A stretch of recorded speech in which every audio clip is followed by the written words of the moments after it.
My name is KarenSparks, and I am in the Lamar Masters EDLD5333 Program in Administrative Leadership. This is an observation video of two separate events. The first was our superintendent roundtable meeting involving teachers and administrators who were chosen to represent their campus and bring concerns to the superintendent. Mr. Fraley's leadership style is one of open communication that is direct, clear, and transparent. I also noticed that he was able to use humor to aid the process. We first discussed the bond that was not passed in the previous election, and he felt that using a tool of good communication was crucial in explaining what the bond meant for our community. He also wanted to explain how good communication could help our citizens understand the needs of our district and the pros and cons of the bond. He clearly stated that people could vote however they wanted, but to be an informed voter was the key objective. He was also skillful in diffusing frustration or disrespectful dialogue by modeling the tone and language that he expected from the group. He did not expect for all to agree, but he did ask for all to come to a level of respect where we could agree to disagree. He was also encouraging us to use this opportunity to make our district better. I thought this fostered a great message of relating to us as experts who could add to the betterment of our district. It made me go back to my campus and really ponder how I can make my campus better. How can I make our district better? You will see that I am looking in various places. That is where they are showing the screen in one place and they are speaking in another. There are various speakers as the mic is passed, and the woman in the video is carrying the mic who is behind me. As I scanned the room, I couldn't help but notice the way Mr. Fraley managed the room. He challenged us. He laughed with us. He focused us and he directed us. Though his leadership style was also subtle, he was prepared. He had all the necessary administration in the room, ready and poised to answer any question, even if it was, "Please allow us to look at that." What I saw from that was he wasn't a single Lone Ranger. He had a team of experts. He even would say, "I don't know the answer to that, but let me point you to the one who does." I love the fact that he included his team, he respected his team, and he gave them room to answer the questions as they came up. I noticed that areas of both strengths and weaknesses in the district became obvious as we heard more concerns from the members. I wondered how he would handle these concerns. He didn't overpromise nor undercommit. I also noticed the audience. Some belittled their own questions. He would validate them by saying, "You know, I'm glad you brought that up, but this may be a campus level question." Others had tension in their voices as they spoke. He would diffuse this with self-depreciation or asking, "Is this what I hear you saying?" Those are great listening skills, and self-depreciation, I know, is a tool that can be used if it's done appropriately. There were not many times where he misunderstood what a teacher was asking, which meant he was really listening. The only area where he showed frustration was when a teacher asked if he cared about the older teachers in the district, referring to the board not giving the 20-year plus teachers as big of a raise as they did the middle of the group. They implied that he did not respect their commitment to the district as much as he did the younger teachers. He, in turn, discussed the need to build incentives for retention for the middle of the group. He also explained how we as KDISD need to remain competitive in this environment. It was in no way a reflection of the superintendent's care or respect for the teachers and their commitment. I was particularly interested in the responses that were outright rude in tone. He used an exaggerated pause, respectfully, to make a point, and then he calmly addressed the question, and then he reinforced the norms of the meeting. The number one thing that stood out was his call to something greater. Think big, he challenged us. This is your opportunity to make a difference. As a budding principal and as a result of taking this program, that seemed to be the biggest lesson. Think beyond the classroom to impact the classroom. Gaining a knowledge base that empowers you to be a decision maker is worth doing. I am grateful for the opportunity to build my knowledge base in this program.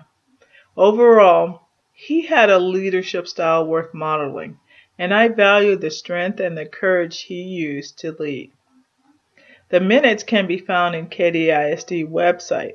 However, some of the things that he discussed were approval forms, food sales in the cafeteria, crossing guard appreciation, paper towel centers, bilingual classes, Spanish report cards, traffic lights, new positions, pass gates for seniors, senior gold cars, vendors, internet software, police departments issues. Can we add a new traffic light? Should we add more crossing guards, flu shots, employment, print shop, contracted work issues, safety and security of portables, in-district fees for KDISD employees and colleagues, campus flooding. I can go on and on. What I was amazed is he went through question by question and answered the first question with the same energy and integrity that he answered the last question. That was impressive. At the end of the question and answer, at the end, he opened it up for question and answers. I found that he went through those questions. He was very patient. He was very deliberate. But I so appreciated how he handled our group. The second observation was after a Saturday morning EOC intervention, remediation. We held that for all the students who did not pass either English 1 or English 2 STAR testing. Although I am a teacher, I was invited to join the district instructional coaches and an AP as they debriefed from the morning session. Although they asked for my input, I asked to refrain for the sake of the video assignment. I have other meetings that I am likely to give greater feedback. At the end of the video, I do give encouragement and focus on the direction to proceed. In the video, each instructional coach spoke of their observation of the remediation and direction of what they thought would enrich the next class. They were respectful, complimentary, supportive, and insightful. They were a delight to work with, and I felt honored that they invited me to join the process. My conclusion will follow the videos. What I noticed most in both of these groups is how dedicated and committed that these educators were. I wish that more of the community, more of people who write newspapers, I wish they could see the time, the effort, the deliberate focus that goes into how we are educating our children. I want to be a part of this process, and I really am grateful that I had these experiences and that I could just sit back and take it all in. So this was a valuable assignment. It was good to not always be the one on the giving end, but to really just sit back and be able to receive it. So as you go through that, you will see me thinking and pondering. And I had so many things that I think I came away with. But just hold on and you'll see those videos. Thank you.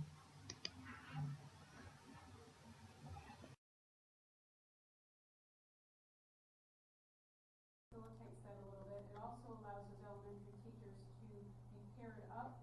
So there is a door between the two classrooms, so teachers can watch out for each other and cover each other as need be, as we know those situations come up.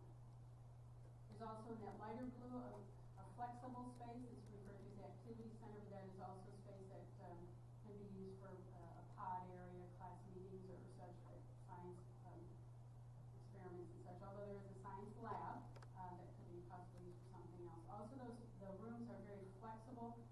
That over time, that if need be, some of the walls are movable. That you could make use of the space differently if you were to have a big event or such and needed to reconfigure those classrooms periodically for those events. You'll notice at the end where the gray is, say this is, you'll see the stairs over there on the end of each hallway. There's also a patio, outdoorsy kind of area at the end of each of the hallways for classes to go out and do more outside activities, or maybe even some activities on a rainy recess day. This is just an example, a schematic of the classroom space at the elementary. You'll notice there is a little bit more glass in the main hallway, so it's more transparent, more open space for the teachers and students. This is an example of the schematic outside. The top photo is outside the Learning Commons behind the library. So a librarian could make use of that space, or teachers could make use of that space. The bottom one is outside of the art room. I think the art teachers will really appreciate that if they want to take their kiddos out for some drawings of trees and things of that effect, and lots of window space throughout the whole building. This is an example of the front of elementary school 8, the Cinco Northwest site. They've added, I believe, 20% more stacking space for parents to drop off their kiddos in the front of the building, so that will be helpful at the elementary level. And then this is just a different roof showing for this would be the elementary that will go in at Vincana Lakes, again on that site with the junior high and high school in the future. And you see that the proposal is that elementary 38 would be August of 2016. And 39, both of them, August of 2016. Okay, then here's a schematic of the combined high school number 8 and junior high number 15 site in the Town of Lakes area. This would be at the intersection of Peak Road and Stockdick School Road. The high school would front Stockdick and the junior high will front Peak. So they will have their own individual entrances and facades, and they are two separate buildings but on the same property. The first picture shows you the high school entrance. You'll notice that it is curvilinear. That's what is the learning hub. That's going to be all your administrative offices. The learning commons or the library is on the other side of it. It gives a lot of great site opportunities. There's not a lot of dead space there. You can see what's going on in different parts of the building. You'll also notice with the high school, that's a 3-story building. So right now our high schools are 2 stories, and they are a quarter mile from one end of, say, Cinco to the other end. It's going to be a 3-story building, so it's going to be a little bit more compacted on the site plan. And the bottom is an example of the junior high. You can see the one on the corner left shows you how the two buildings kind of fit together as a little bit of a puzzle piece, with the high school being the one that makes the L, and obviously the smaller building to the left is the junior high. You can see there's a nice open space between the two campuses in the middle. That learning green is huge. It looks quite small in that little picture, but it's quite huge. It's multiple football fields in space. There's lots of conversation about, oh my gosh, the junior high kids are going to be intermingling with the high school kids, and that's a bad thing. And we had lots of conversations about the good and bad of that. You'll notice that little curvilinear walkway there separates the junior high from the high school. The entire area is fenced, and that area is also, one side of that walkway is a fence that can be opened. So the junior high kids, for the most part, will be separated from the high school kids, but if there was a need to combine, they have opportunity to do that as well.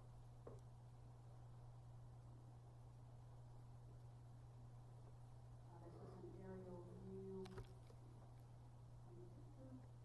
This gives you an idea of the scope of the facilities. Again, in this picture, the blue and yellow are the academic classroom space. Purples are dance gyms and fine arts. Then the beige are the gyms, and the auditorium is a separate building on the high school with the parking all around. Gives you an idea of where the academic space is. One thing to remember with this plan, since it is the 3 levels, the 3rd level of the high school and junior high will be, or the high school will be science, will all be on the same level. All the clean labs, I believe, for CTE will be on the 2nd level, and the clean labs will be on the 3rd level of the science. So there's some integration there. We got a combination of science labs and CTE. Again, there's the front of the high school. They've also added 20 to 30% more stacking space in the front of the high school for drop-off.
It added a lot of power. I did have to like censor myself when I wanted to talk about the boy. I was like, how could I quietly?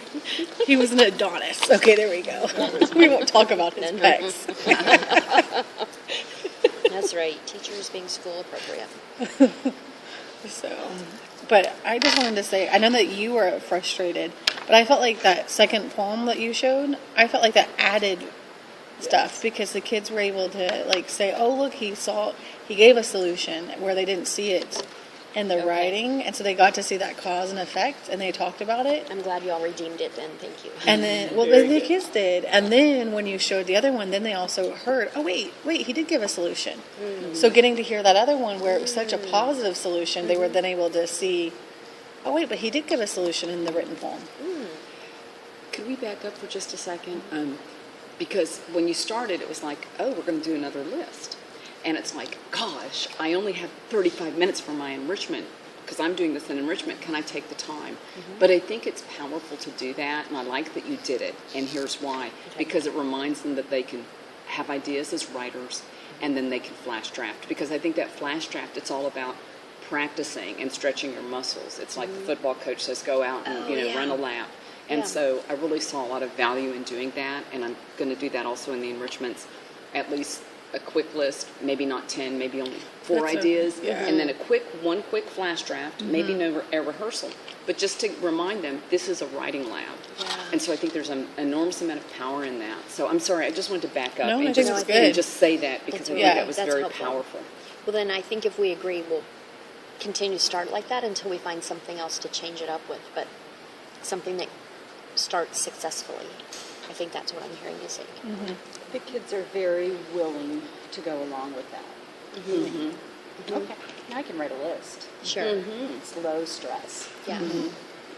Then I can pick one, and then I can talk about it, and then. It's nice scaffolding. Good. All right, then we'll keep that. I thought the essay was hard for them. They were very reluctant. They were struggling. How do we break that process down? Do we? Well, I think you verbalized it, but for my kids, it was kind of like I had to repeat it because I think I had a lot of visual learners because you very clearly said 1 to 2 sentences to start with, then pull in a bit of evidence from one of the 3 articles or poems or videos, and then try to find a personal anecdote, and then do a conclusion. You verbalize that, but I really think maybe kids need to see it in writing, and I hate to give them a formula, and I don't think it was a formula. I think it was just a smorgasbord. Yeah. Do you think I should have, do you think it would be valuable to model that and pull ideas from the group first? Do a we do before you do a you do. I think maybe. Yeah. I think next week that would be the better. And I was going to try to model it, but then I kept hearing my voice over pulled. there. Yeah, so I was like, eh. But, you really had those ideas on the index cards. So it's almost like you could again reiterate their abilities to think and write by pulling those index cards and using their brains to provide that evidence. Because I think the chronology was index cards, then writing. Yeah. So if they were looking for a prompt. Yeah, and if you show them that their short answers are just a small paragraph of their thinking, and then an expository essay just deepens it and makes it longer, because now we're adding that personal experience. Maybe they'll be able to run with that because they can see, oh, I did do the first part. Okay. You just said something massively profound. Yeah, it's good. Yeah, you did. You said, because you talked already, Kelly, about the short answer and expanding into an essay, but what you said that was profound was, this is just the short answer, which we all know is text-based. But now I'm going to add that personal anecdote. And that changes it up. That is beautiful. That was very profound. It is profound. That was good stuff. I don't do it on purpose. Please keep doing it. Most brilliant moments are very seldom purposeful. Yes.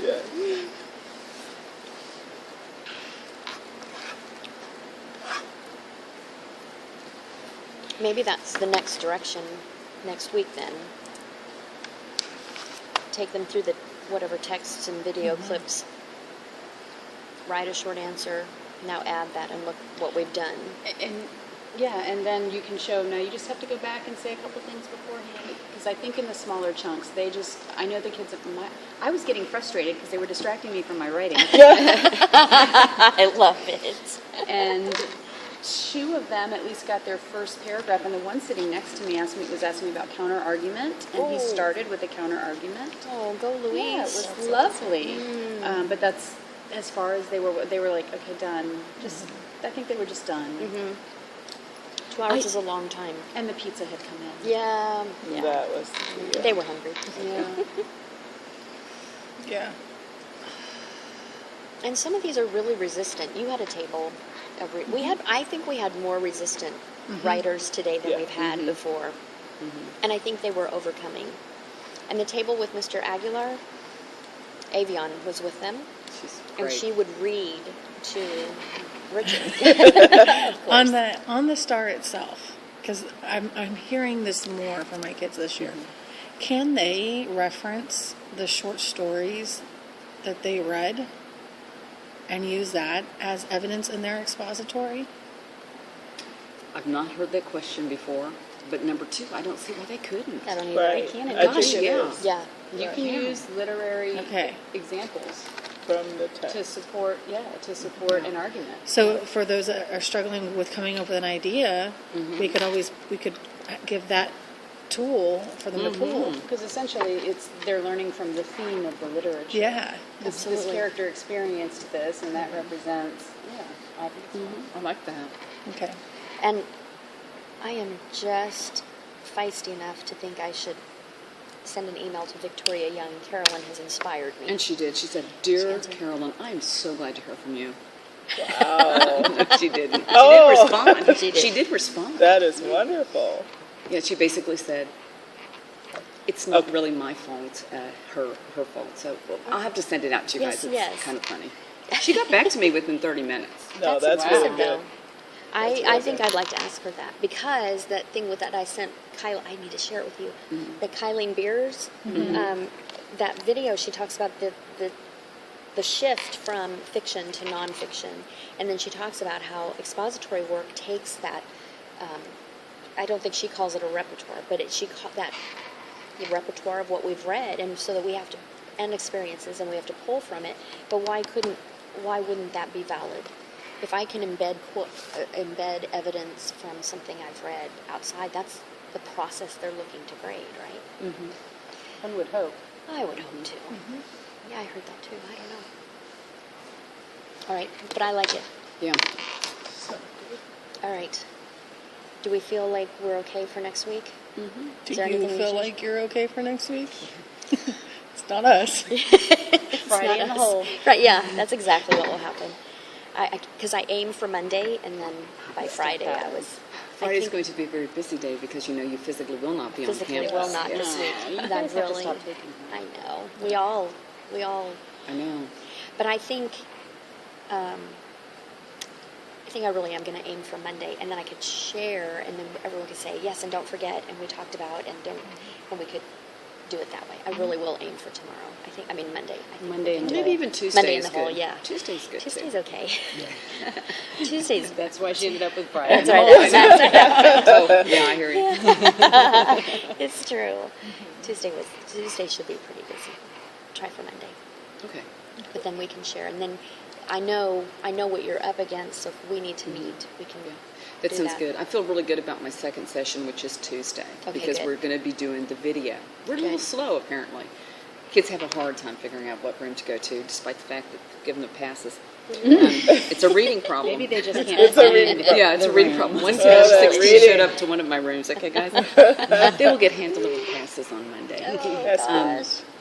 But anyway, yeah, so I feel pretty good about that. It's just this third session when I move from, when I start pulling text, which I Yes. think I've got a different direction to go now. So Okay. that'll be good. Okay, as long as you feel good about Yeah. where we're headed, we'll Yeah. figure. Okay. Well, and just so you know, I had to tweak her lesson last week because since we had the expository, we had the DLA, I really wanted to address expository really fast. Right.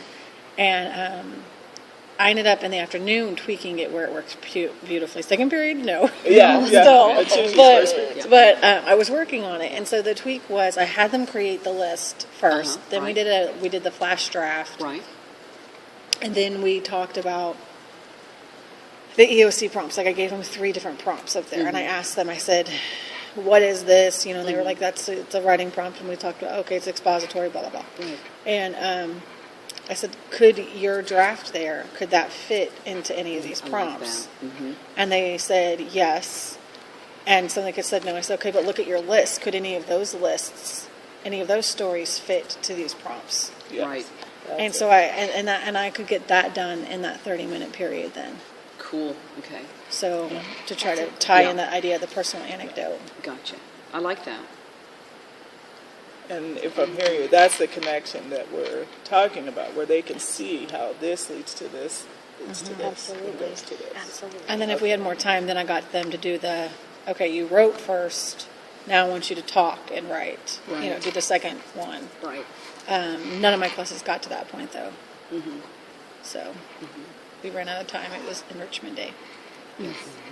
How long is y'all's enrichment? How long is our enrichment? 40 minutes? Yeah. Yeah, ours is It's like too. 30. But boy, it's really about 30 minutes, honestly, of work time. Yeah.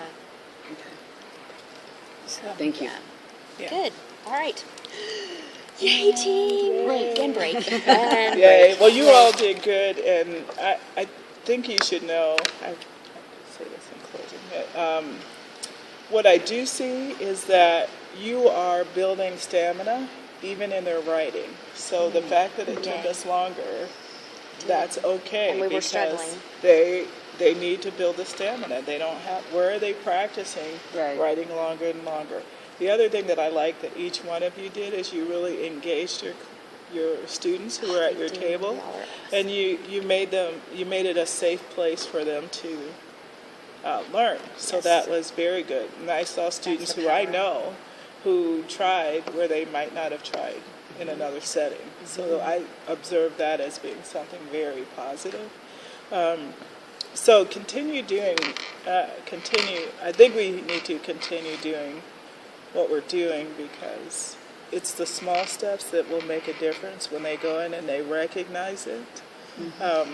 And I think you all hit on that, making the connection. Let's avoid the box for now, but eventually we're going to lead them right to the box. I like the cards, that they're manipulatives, that you can, for our kids, that really helps. Something tangible to put it in. So I really like that comment about having that.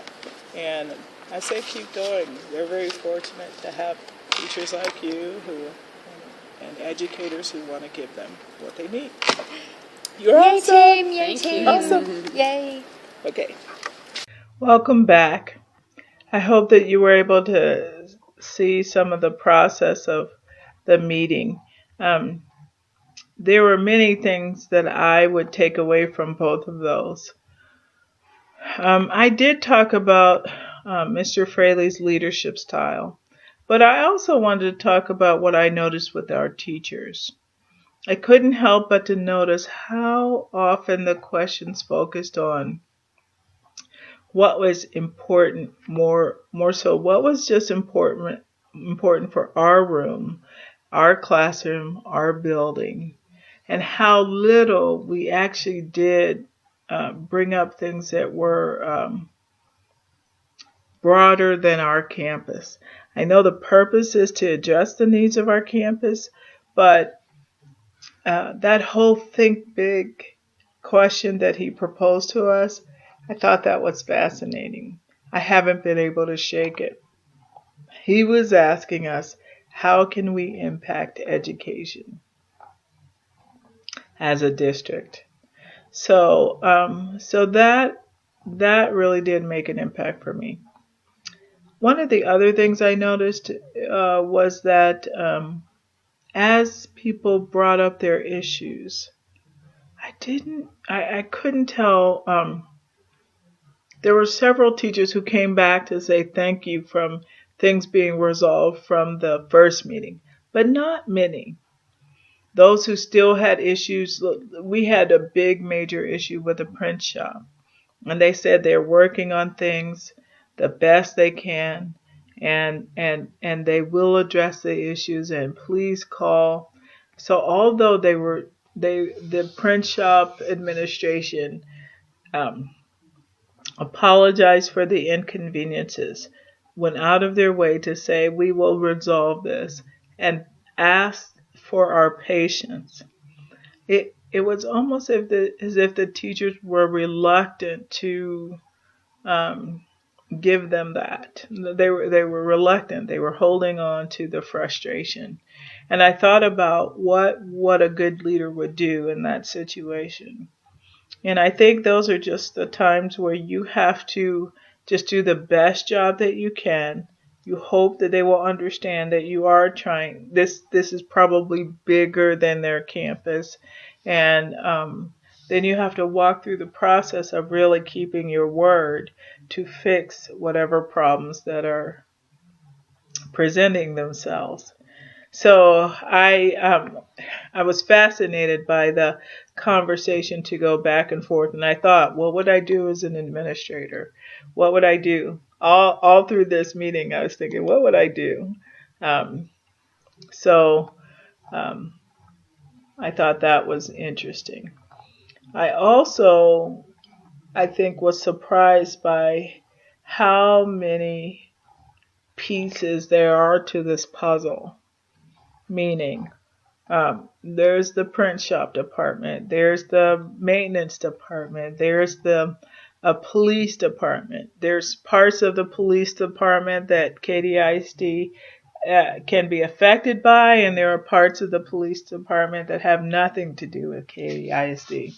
If we want traffic guards, there are parts that are affecting our campus. There are parts that have nothing to do with our campus, and we have to go another route to get solutions made. We are not a district in isolation. Everything is connected. So in our studies, we've been learning how to connect community more. We've been learning how to reach out to our parents more. All these things are important. You'd think that you could just go into your classroom, teach that child, and send them home. But when you are talking about leadership, what I noticed from these meetings is the impact of your decisions are so much broader. They just are. Take, for example, campus flooding. Even though some parts of our district had no problem with campus flooding. Yeah, I mean, they're just built in better areas. They don't have the same issues. Drainage is properly put in, but there were some areas where people could not even get out of their homes. Now, how much of that is a KDISD issue? Well, it affects attendance, it affects safety, it affects our buses, it affects our transportation, our food. There's just a ripple effect to what that could really mean as we make those decisions. So another big takeaway of mine is how each decision, we really need to think through all of the details, all of the areas that may be affected by that decision. And we have to be very clear that we have communicated with all departments so that we don't make a decision that may impact another campus or another department just because we haven't thought it through.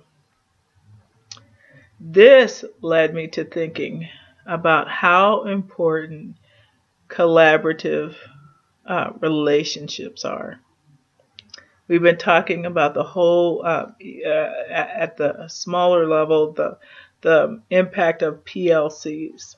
Well, going to these meetings, let's talk about the EOC training meeting. That meeting, we came together in our PLCs. I had a different perspective as a teacher that they had as instructional coaches. I think sometimes they think about the curriculum and designing it and everything, but I was really thinking about how I see those students use that information in my classroom. as they use that, I could take them back. I feel like I had to pull them back from curriculum and point them to just keep doing what you're doing. Our students need to get it over and over and over again. And after the tape went off, you didn't see that part, but they were all grateful for that reminder because they said that they can get caught up in designing the curriculum. I totally understand that. But I was glad to just add that little piece, and it was a piece to the puzzle. One of the other things that I noticed was, let's say with our EOC meeting, I was thrilled with the professionalism, with how these teachers, how these instructional coaches, and the principal, I believe she was doing her duty and she just happened to step in to cover for our part, and she wanted to hear how we were thinking about what we were doing. So I was just impressed with the level of professionalism, how they wanted to they were really wrestling with the issues of how to make an impact. And that really delighted me. Oftentimes when you're a teacher and you're in isolation in that room, you may think that you are the only one who's really wrestling with how to get these struggling readers or writers to do better. When you come out and you are collaborating, you see that you are not the only one with passion. You are not the only one. And I know that sounds arrogant, so I don't mean that. But what I mean is, the more we collaborate, the more we know we are all trying to do the same thing. We all have the same goals. We want all students to do well. In both of these meetings, that was the current. Remember, we are here to make these decisions because we want what's best for our students. We want what's best for our students. Is this the best way to teach them? Is this the best literacy tool for this situation? Are we tracking on the right? Are we going in the right direction? Fascinating. And as a result of this assignment, I have strategically put myself in other situations where I am the one who's not doing or teaching or training someone else. But I also put myself now, as a result of this, into places where I am observing. My principal mentioned that there was a teacher that he really liked the way she was teaching. And although I was nominated, although I won Teacher of the Year last year, and I've had a lot of accolades for how I'm teaching in my classroom, the first thing I asked him was, can I go and observe her classroom? I did that because if he thinks she's doing a good job, I want to see what she's doing. And then I want to collaborate with her so that we can do things across content areas. That came out of this observation video of learning the power of watching how other people do it. So that's another good thing. I'm going to close now because we have a lot of things, but I will go back and say probably the top 3 things that I learned was, 1, watching how good leaders lead leaders. That's what I learned from Mr. Fraley. 2, how to set as your priority, is this best for the students? And are we doing what's best for the students? And is this reaching our students? Having that as your underlying premise is something that I value. And then the third thing, and probably the premier thing, is think big. Think big. Think about the big things that are outside the classroom that will become powerful things as they are transferred inside the classroom. So, thanks for this assignment. I hope that it is. I hope that I didn't bore you with watching me, and it was a good lesson. Have a good day and happy holidays to you all.